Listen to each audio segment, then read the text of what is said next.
Fitoterapevt Ulduz Hüseynova Bənövşə Yaşıl Aptekinin sahibəsi və Şəbnəm Yusifzadə, həkim Şəbnəm Yusifzadə çoxdandır verilişimizə gəlmir. Bir də Herbaflora şirkətinin nümayəndəsi həkim Elnur Rəhimov. Xoş gəlmişsiniz hər biriniz. Və bizim telefonumuzda 510-02-04-69-74 SMS ünvanımız açıqdır.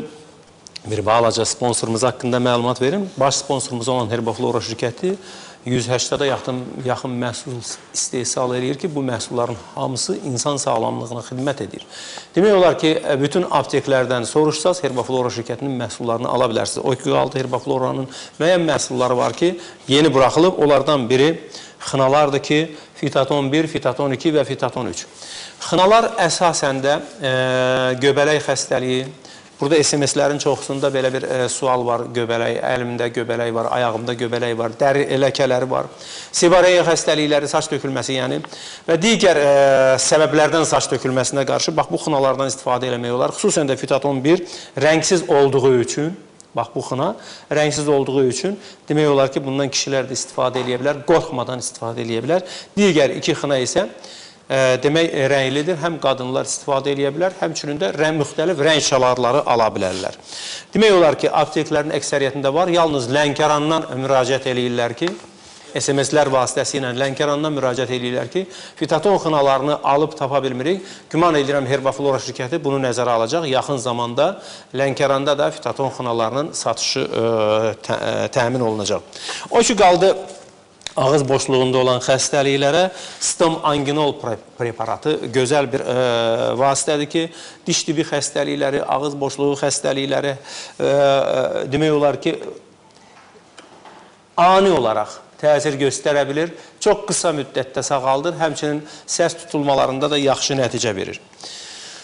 Bizim telefonumuz 510-02-04 açıqdır, 69-74 SMS ünvanımız açıqdır. Buyurun bizə zəng vurun. Mövzumuz isə bugün qaraciyərin, öd yollarının və böbrəklərin şlaklardan təmizlənməsi. Ümumiyyətlə, digər mövzularda da zənglər edə bilərsiniz, amma çalışın ki, mövzuya uyğun olaraq zəng edəsiniz, biz də mövzunu cavablandıraq.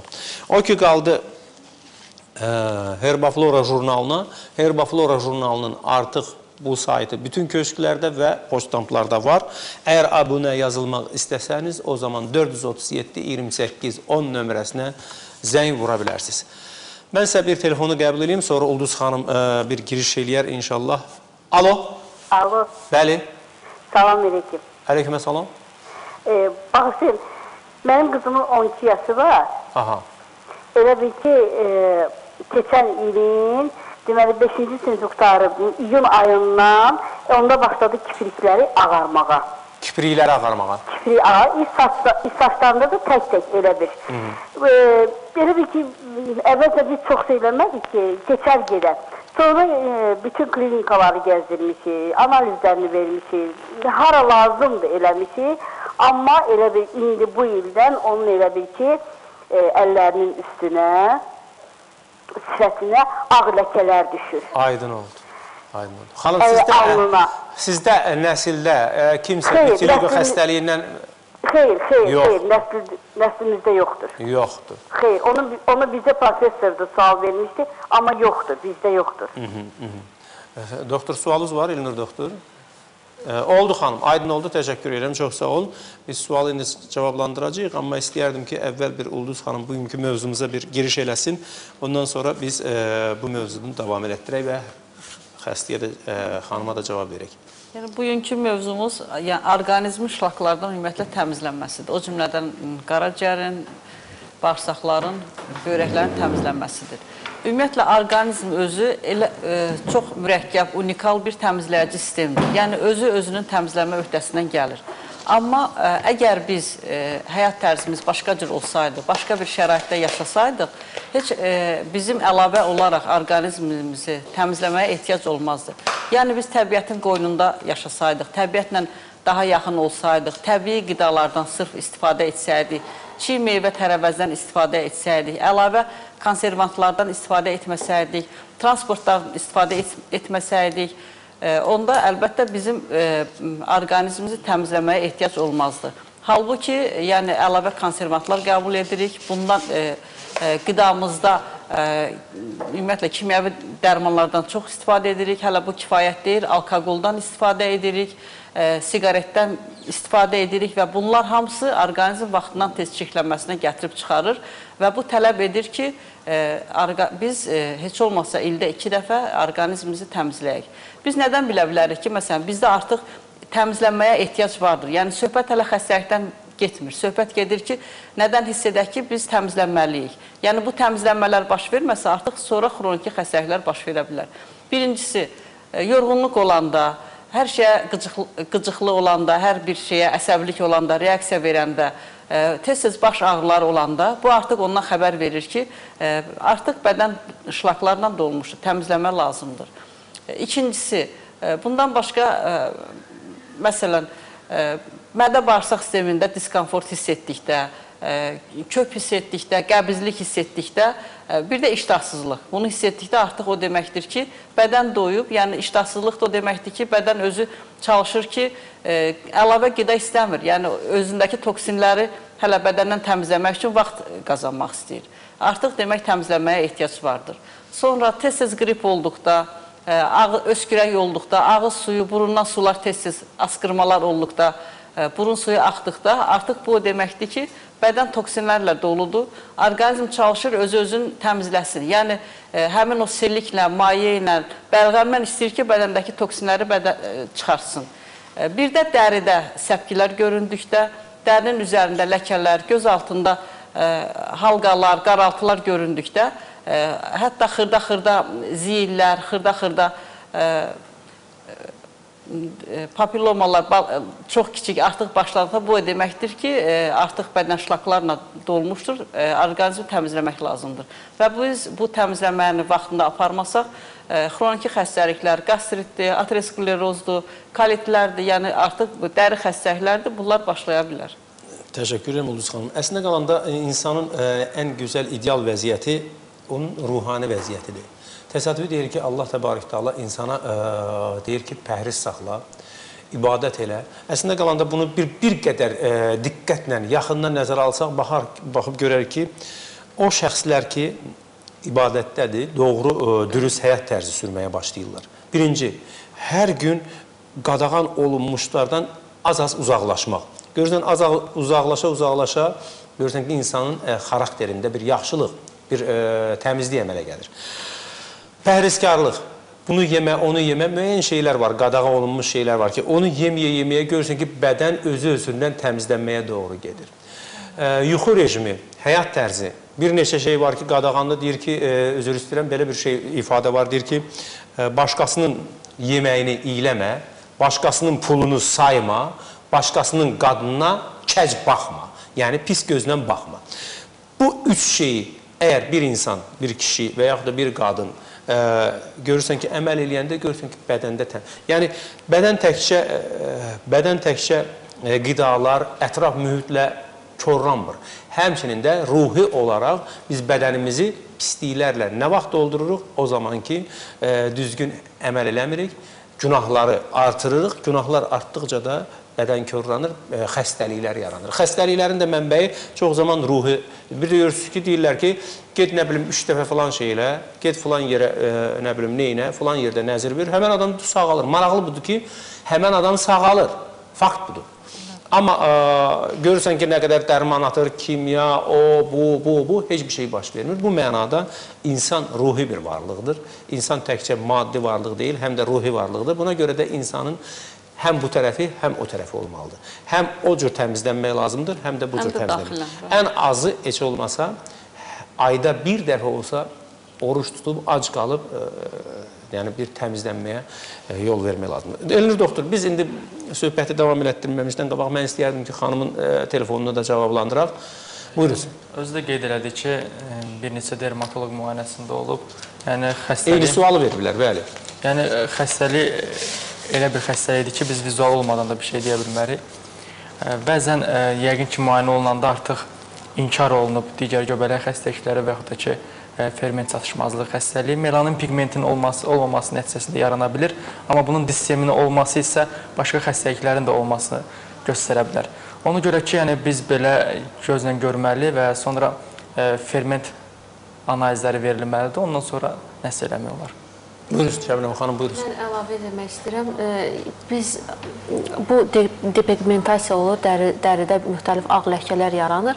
Bunların yaranması həqiqətən səbəbləri məlum deyil. Müxtəlif xəstəlik keçirmiş uşaq və yaxud böyüklərdə xəstəlikdən sonra ola bilər və yaxud hansı stressdən sonra tam olaraq etiologiyası məlum deyil. Ancaq biz bunu bu şəkildə müalicə eləyirik ki, yəni müalicə ancaq ondan ibarət olur ki, çalışırıq bunu atmamağa qoyaq. Belə ki, məsələn, siz deyən kimi Ulduz xanım deyən kimi təmizləməyə çalışırıq bədəni, yanaşı xəstəlikləri müalicə eləməyə çalışırıq ki, xəstəliklər olmasın. Sonra yəni qaraciyər öd yollarının axarını düzəltməyə çalışırıq. Amma Azərbaycanda hər halda hələ ki yoxdur, amma Türkiyədə bunun müalicəsi var.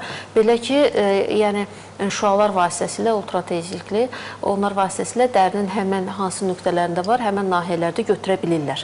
Ancaq bu hələ Azərbaycanda yoxdur. Orada da əslində qalanda tam belə aydın deyil. Yəni belə də inkişaf eləməyib. Sadəcə olaraq bizim dediyimiz üsullar var ki, o qara çörək otundan istifadə eləyirlər, daz otundan istifadə eləyirlər. Həmən yerləri, həmən nahiyələri şüalandırırlar. Amma o da tam hələ ki Türkiyənin özündə belə.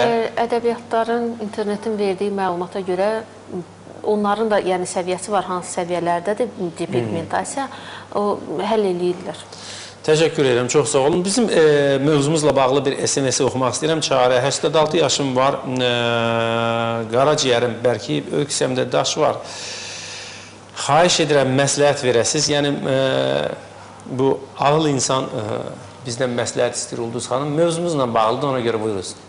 Yəni, öd kisəsində daş var, o biraz təmizləmə üsulundan ehtiyatlı olmalıdır. Yəni, istifadə edə bilər. Təmizləmə üsulu biz indi veriliş boyu deyəcək, hansı üsullardan istifadə etsin ki, təmizlənsin.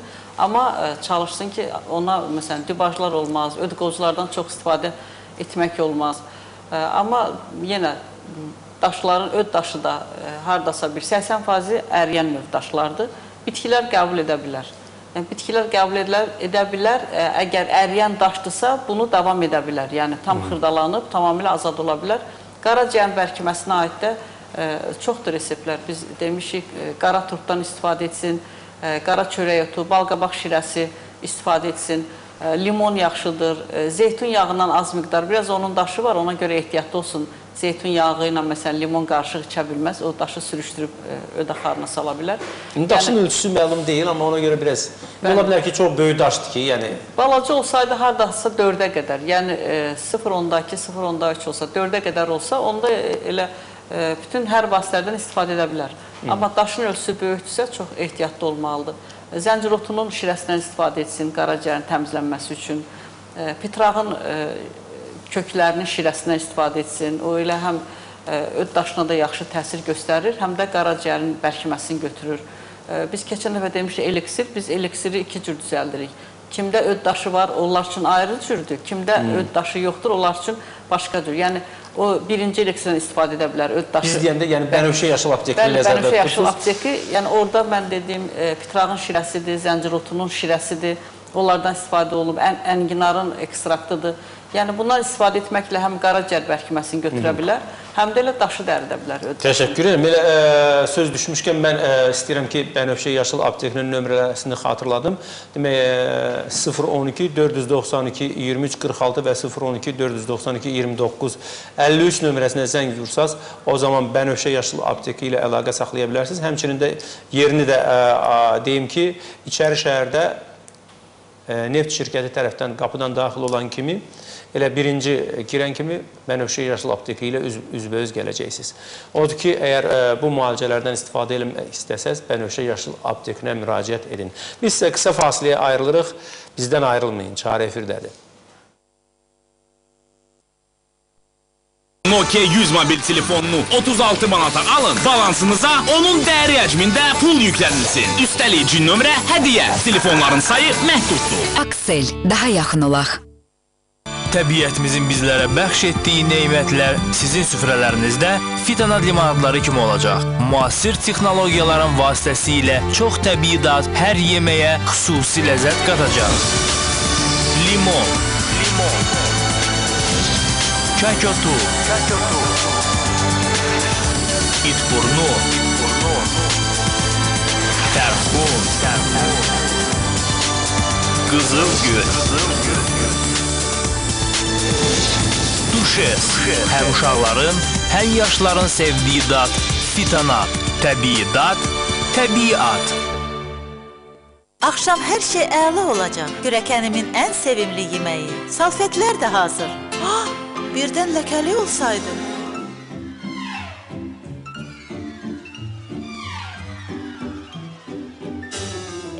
Mən də ki, mənim vanişim var. Sadəcə bir qaşıq vanişlə minlərcə aktiv oksigen köpüğünün gücü ləkələri sözün əsl mənasını parçadan çıxarır. Vaniş ilk yumada ləkələri aparır. Siz isə təmizlikdən zövq alın. Sadəcə hər yumada vaniş əlavə edin və ləkələri unudun. Aylar keçir, fəsillər dəyişir. Bir Hagis bezi yenə də 17 qəpiyə. Gözəl bir gün idi. Mən uşaqlarla parkda gəzirdim ki, birdən ağrı gözlənilmədən şənliyə son qoydu. Yaxşı ki, yanımda Nurafen var idi. Yüksək sorulmada yönəlmiş təsir sayəsində Nurafen ağrının mənbəyinə tez nüfuz edərək onu aradan qaldırır. Hə, getdik. Nurafen, ağrıya qarşı yönəlmiş təsir. Su heç də həmişə sakitlik gətirmir. Jotsu paltar yuyan maşınınızı daxildən amalsızcasına məhv edir və hər iki ailədən biri risk zonasındadır. Bunun baş verməsini gözləməyin. Effektiv vasitə Kalgonu hər yumada əlavə edin və o, paltar yuyan maşınınızı sınmalara yol açan ərkdən etibarlı şəkildə qoruyacaq. Kalgonla siz arxayın ola bilərsiniz. Beliniz ağrıyan zaman Nurafen-geldən istifadə edin. O, ağrının mənbəyinə birbaşa təsir göstərir və onu aradan qaldırmağa kömək edir. Nurafen, ağrı əleyhinə yönəlmiş təsir. Bax! Bəs anan hardadır? Anam həmişəki kimi qabları yuyur. Qoy qabı yanmaşın və Kalganın sizin əvəzinizə işləsin. Yetər, sən qadınsan, qabyan deyilsən.